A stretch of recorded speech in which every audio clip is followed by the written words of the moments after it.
C'est dans sa chaise roulante qu'il dirigeait toutes les opérations du réseau dont il est le cerveau avec plus de 7 complices au Cameroun et à l'étranger.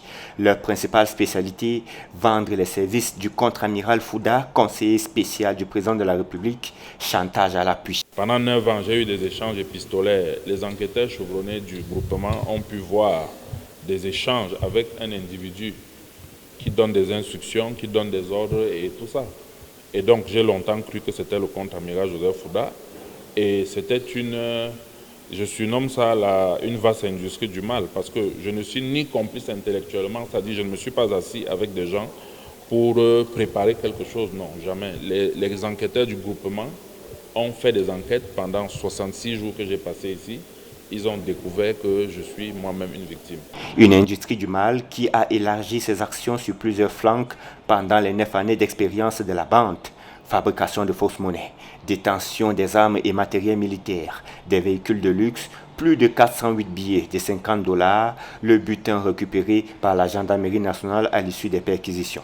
Butin qu'il récoltait sur la base des notes d'information attribuées à des personnalités et fabriquées dans leur laboratoire. C'est un mode opératoire bien ficelé par ces individus qui consistait à partir de leurs informateurs dans certaines structures qui leur permettait d'avoir des renseignements sur ces autorités, monter cette note d'information et commencer à faire chanter ces autorités.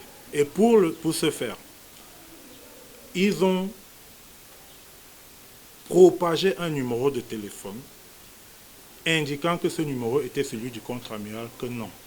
Les victimes, comptées par centaines, les pertes estimées à plusieurs milliards de francs CFA. La plainte du contre-amiral Fouda a fait délier certaines langues.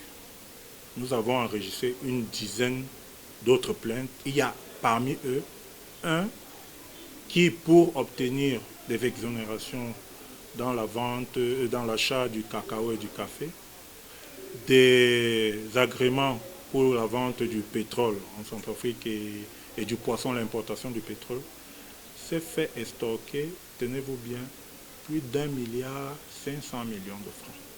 Il y a des individus qui se font toujours arnaquer par ce numéro. Je tiens donc à relever ici que le 695 79 01 41 n'est pas le numéro du contre-amiral Fouda Joseph. Le réseau démantelé, ils répondront de leurs actes devant les juridictions compétentes. La gendarmerie nationale appelle les populations à plus de vigilance.